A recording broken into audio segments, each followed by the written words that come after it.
தாவேகாவினுடைய விஜயினுடைய வருகை காங்கிரஸில் இருக்கக்கூடிய மேல்மட்டத்திலிருந்து கீழ்மட்டத்தில் இருக்கக்கூடிய தலைவர்களை ஒரு விதமான இரட்டை நிலைப்பாடுல எடுக்கிறதுக்குரிய வாய்ப்புகள் இருக்குதோ. காங்கிரஸ் மதிமேல் இருக்கக்கூடிய ஒரு பூனையாட்டம் தெள்ள தெளிவாக ஒரு கேம விளையாடுறது திமுகவினுடைய சுயமரியாதை ரொம்ப அடி பாதாளத்துக்கு கொண்டு போற மாதிரி இருக்கு.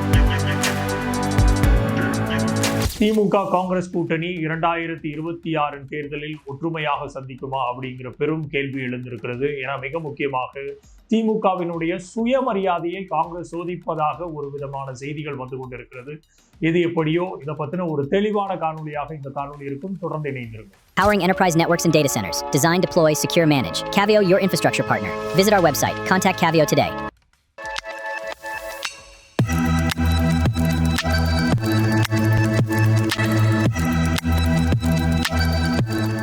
காங்கிரசினுடைய கூட்டணி தமிழகத்துல மிக ஸ்ட்ராங்காக திமுகவோட கடந்த 2-3 டெக்கேடுகளாக 20 வருஷங்களை தாண்டி தொடர்ச்சியாக இருந்து கொண்டிருக்கக்கூடிய இந்த சூழ்நிலையில தாவேகாவினுடைய விஜயினுடைய வருகை காங்கிரஸில் இருக்கக்கூடிய மேல்மட்டத்திலிருந்து கீழ்மட்டத்தில் இருக்கக்கூடிய தலைவர்களை ஒரு விதமான ஒரு ஆக்சிலேஷன்ல, அதாவது இரட்டை நிலைப்பாடுல எடுக்கிறதுக்குரிய வாய்ப்புகள் இருக்குதோ, நம்மளுக்கு உண்டான பவர் இன்னும் ஜாஸ்தியா இருக்குதா, நம்மளுக்கான பார்கெனிங் இன்னும் அதிகப்படுத்தலாமா அப்படிங்கிற அந்த ஒரு இரட்டை நிலைப்பாடுகளை அவர்களுக்கு உண்டு பண்ணி இருக்கிறதாக நம்ம பார்க்கிறோம்.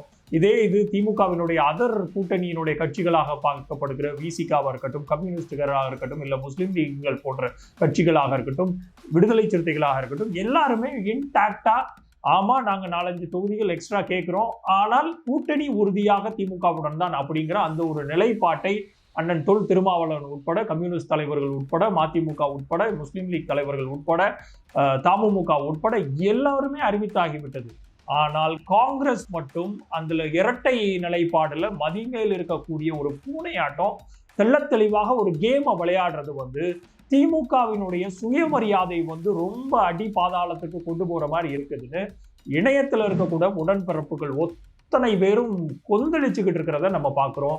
இதற்கு மிக முக்கியமான காரணமாக நாம் பார்க்க வேண்டியது காங்கிரஸில் இருக்கக்கூடிய தலைவர்கள், மேல்மட்டத்தில் ஆரம்பிச்சு கீழ்மட்டத்தில் இருக்கக்கூடிய தலைவர்கள் அத்தனை பேருமே ஒவ்வொருத்தரும் ஒவ்வொரு விதமான கருத்துக்களை வெளியிடுறது. கார்கே அவர்களை நேரடியாக அத்தனை பேரையும் போய் சந்தித்து அவர்களுக்கான காங்கிரஸுக்கும் திமுகவுக்கும் உண்டான கூட்டணியினுடைய பலம் என்ன, பலவீனம் என்ன, அதர் கட்சிகள் கூட யார் யார் கூட கூட்டணி வைக்கலாம்ங்கிற பல்வேறு தெளிவு முறைகள் கொடுக்கப்பட்டதாகவும் நம்ம செய்திகள் வந்துருச்சு. அதே சமயம் ராகுல் காந்தி பல்வேறு கருத்துக்களை கீழ்மட்டத்தில் இருக்கக்கூடிய மேல்மட்டத்தில் இருக்கக்கூடிய காங்கிரசினுடைய தமிழக தலைவர்கள்ட்ட கேட்டது மாதிரியும் ஒரு செய்திகள் வந்துச்சு. எது எப்படியோ ஒட்டுமொத்தமாக காங்கிரசினுடைய தலைமைக்கு தெரியாம இங்க இவ்வளவு பெரிய ஒரு குழப்பம் நடக்கிறதுக்கு வாய்ப்பே கிடையாதுங்கிறது தெள்ள தெளிவாக தெரியும். ஆனால் இன்றைக்கு காங்கிரசினுடைய தலைவர் திரு ராகுல் காந்தி அவர்கள் தமிழ்நாட்டையும் திமுகவையும் இந்த மாதிரி ஒரு டெஸ்டிங், ஒரு டெஸ்டிங் எலியாக கருதுவாரானால் தாவேகா கூட கூட்டணிக்கு சேருவதற்கு உரிய விருப்பமோ இல்லை அவர்கள் கொடுக்கக்கூடிய சீட்டுகளுக்காக நீங்கள் காங்கிரஸை கொண்டு போய் தாவேகா கூட இணைக்கிறதாக இருக்கும் பட்சத்தில் ஒட்டுமொத்தமாக தமிழகத்தில் இருக்கக்கூடிய அந்த கூட்டணி ஒட்டுமொத்தமாக ராகுல் காந்தியை ஏற்றுக்கொண்டு பிரதம மந்திரியாக முன்மொழிந்த முதல் தலைவராக திரு ஸ்டாலின் அவர்கள் இருக்கிற சூழ்நிலையில உங்களுக்கான அந்த கிரெடிபிலிட்டிங்கிறது ஒட்டுமொத்தமாக இந்தியா முழுவதும் சதலம் அடையுங்கிறதுல மாற்று கருத்தே கிடையாது. ஏன்னா ஒட்டுமொத்த இந்தியாவுக்குமே காங்கிரசினுடைய தலைவர் திரு ராகுல் காந்தி அவர்களை முன்மொழிந்து அவருக்கு பின்னாடி பீகார்ல உட்பட தேர்தல் களத்துல போய் பிரச்சாரம் பண்ணிட்டு அவருக்கான ஸ்திரத்தன்மையை உறுதிப்படுத்துறதுல திரு மு.க. ஸ்டாலின் அவர்களுடைய பங்கு அளப்பெரியதுங்கிறதுல மாற்று கருத்தே கிடையாது. அப்போ மேல்மட்டத்தில் இருக்கக்கூடிய அந்த தலைவர்கள் ராகுல் காந்தி போன்றவர்கள், பிரியங்கா காந்தி போன்றவர்கள் கீழ்மட்டத்தில் நடக்கக்கூடிய இந்த சலசலப்புகளை கண்டும் காணாமல் இருப்பதே மிகப்பெரிய ஒரு அதிருப்தியை தொண்டர்களுக்கு, உடன்பிறப்புகளுக்கு ஏற்படுத்தி இருக்கிறத நம்ம தெளிவாக சோசியல் மீடியால பார்த்து கொண்டே தான் இருக்கிறோம். இது எல்லாத்துக்கும் முத்தாய்ப்பாக தாவேகா கூட சேர வேண்டிய ஒரு நிர்பந்தம் இருக்குங்கிற பட்சத்துல அதை டெஸ்ட் பண்ண வேண்டியதோ இல்லை அதை போய் சீல் பண்ண வேண்டியதோ காங்கிரஸில் இருக்கக்கூடிய தலைவர்களுக்கு ஒரு செகண்ட்ல முடிஞ்சிடும். ஆனால் இதை வைத்துக்கொண்டு ஒரு பார்கெனிங் டாக்டிக்ஸாக கடந்த 2014 ஆகட்டும், 2019 ஆகட்டும், 2021 ஆகட்டும், 2024 தேர்தல் ஆகட்டும், ஒட்டுமொத்தமாக திமுகவுக்கும் காங்கிரஸுக்கும் உள்ள கூட்டணி கணக்கு 63 தொகுதியில் ஆரம்பிச்சு 45 25 25ல 18 சீட்டு வின் பண்ணியிருக்கேன். அந்த ஸ்ட்ரைக்கிங் ரேட் கிட்டத்தட்ட 70 விழுக்காடு இருக்குங்கும் போது நீங்கள் அதிகப்படியாக 1-2 தொகுதிகளை கேட்கறதுல நியாயம் இருக்குது. ஆனால் இன்றைக்கு திமுகவினுடைய கூட்டணியில மனிதநேய மக்கள் நீதி மையம் உள்ளுக்கு வந்திருக்குது.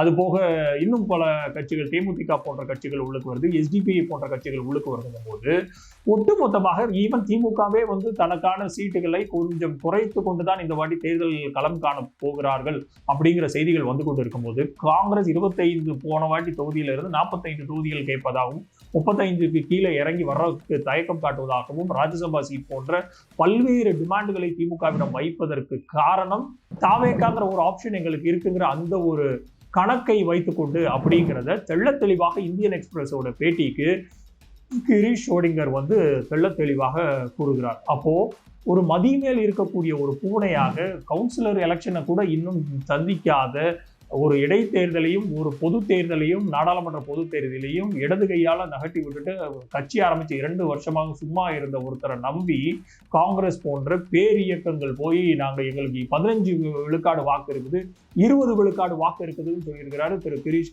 ஷோடிங்கர் இதுல இந்தியன் எக்ஸ்பிரஸனோட இன்டர்வியூல. அது எங்க இருக்குதுங்கிறத அவருடைய மனசாட்சிக்கு தெரியுமான்னு தெரியாது. ஏன்னா அவர் இங்க உள்ள ஆள் கிடையாது. திரு செல்வ பெருந்தகைட்ட கேட்கணும். திரு மாணிக் தாக்கூர் இவ்வளவு பேசுறாரா, அவர்கிட்ட கேட்கணும். 15 to 20 விழுக்காடு காங்கிரஸுக்கு எங்க இருக்குதுன்னு 1950களில் இருந்திருக்கும். இன்றைக்கு மொத்தமாகவே 4 விழுக்காடுக்கு கம்மியாக இருக்குது. இன்றைக்கு அதே 4 விழுக்காடை ஈக்குவலைஸ் பண்றதுக்கு 8 விழுக்காடை வாங்க தேமுதிக உள்ளுக்கு வந்திருக்குது. அப்போ நீங்கள் ஒட்டுமொத்தமாக காங்கிரஸை நீங்க புதகுழிக்குள்ள தள்ளுறதுதான் கிரீஷ் ஷோடிங்கர் போன்றவர்கள் மேல்மட்டத்தினுடைய அசைவுகள் படி திமுகவினுடைய தலைமையினுடைய சுயமரியாதையை பரிசோதிக்கிறார்கள் அப்படிங்கிற ஒரு குரல் ரொம்ப ரொம்ப ரொம்ப வீரியமாக கடந்த சில தினங்களாக எழுந்திருக்கிறது. இது அத்தனைக்கு முத்தாய்ப்பாக மேல்மட்ட தலைவர்கள் அமைதியாக இருப்பதும் திமுகவினுடைய தலைமையை அதிருப்தியில் உள்ளாக்கி இருக்கிறது அப்படிங்கிறத நமக்கு தெள்ள தெளிவாக சோர்சஸ்ல இருந்து வரக்கூடிய செய்திகள் தெரிவிக்கிறது.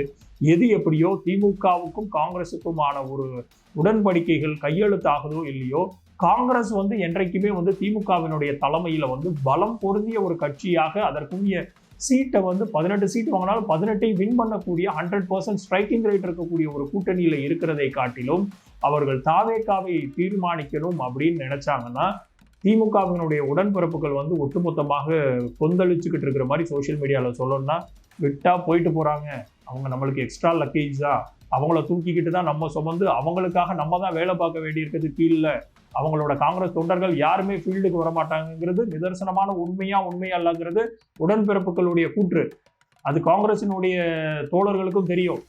இது அத்தனையும் மீறி காங்கிரஸ் தாவேக்காவுக்கு இருக்கக்கூடிய அந்த இளைஞர்களுடைய ஒரு திரை கவர்ச்சியை நம்பி மட்டும் எப்படி தேர்தலில் மிகப்பெரிய ஒரு வெற்றியை அடைவார்கள் அப்படிங்கிற ஒரு மமதையில இருக்கக்கூடிய திரு விஜய் போன்றவர்களை கூட நம்பிக்கிட்டு போவார்களே ஆனால் அந்த இழப்பு ஒட்டுமொத்தமாக திமுகவிற்கான இழப்பாக இருக்காது. ஏன்னா திமுகவினுடைய தலைவர் திரு ஸ்டாலின் அவர்கள் பாரத் ஜோடோ யாத்திரையை நேரடியாக சென்று கன்னியாகுமரியில் தொடங்கி வைத்தார்.